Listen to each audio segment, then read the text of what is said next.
Unbeatable, please! Please be V Unbeatable. Really hard. They flew all around. They hurt themselves. They broke their. They will win. They have to win. They have to. Yes!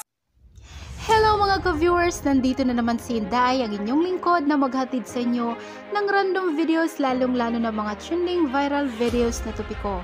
Kaya naman, kung nakalimutan mong mag-subscribe sa aking YouTube channel, It's Inday's Channel, huwag mong kalimutang mag-subscribe na ngayon at i-press ang notification bell para ma-update ka sa next kong video at hindi ka maiiwanan. Hello mga ka-viewers! EGT is now over. So ngayon, mag-react tayo sa kung sino yung nanalo. Kung sino yung actually kagigising ko lang talaga guys. At pag tingin ko sa phone ko, pag check ko kung anong time, nag-pop up yung notification sa Talent Recap, hindi sa America's Got Talent ha. Sa Talent Recap kasi nag-unsubscribe na ako doon sa America's Got Talent. So ngayon guys, let's watch kung sino yung nanalo sa AGT. Manood tayo, sabay-sabay nating panoorin.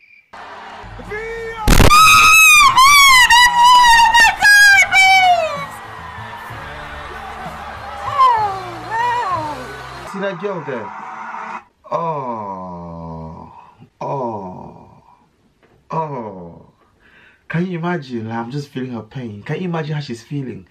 Like thinking of all the time, the years, the work.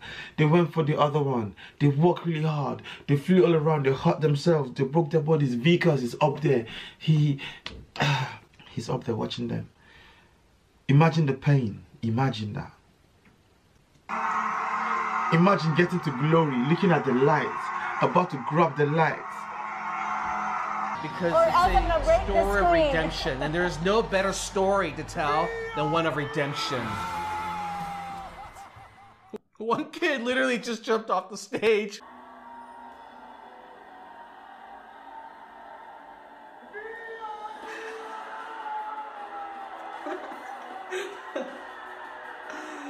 Oh my god, they so much deserve this.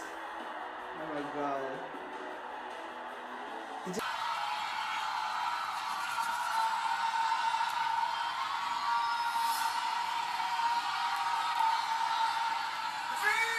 Oh yes! Oh my god! Yes, yes, yes! Oh! Congratulations to V Unbeatable, you deserve it. Mga ka-viewers, nabigo man na may uwi ang titulo ng The Champions na katatapos lang na AGT ni Marcelito Pumoy, bakit masaya pa rin ito? Ayon sa interview niya sa ABS-CBN, okay lang daw sa kanya at deserve daw na manalo ang V Unbeatable dahil ayon ni Marcelito, nakakausap niya ang mga ito sa dressing room minsan at ikinuwento at ipinakita daw sa kanya ang mga buhay ng mga ito na wala talagang maayos na matitirhan na parang katulad sa kanya, na parang katulad sa buhay niya. At ang V Unbeatable daw ay humanga din daw sa kanya at nagsasabing kakaiba yung talento niya, kaya ganun din siya dito. At ang higit sa lahat, bumulusok ang mga oportunidad sa buhay niya.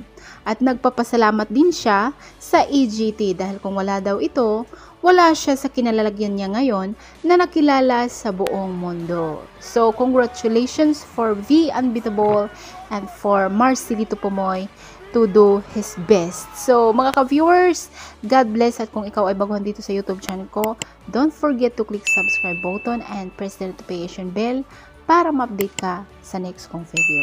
Good luck!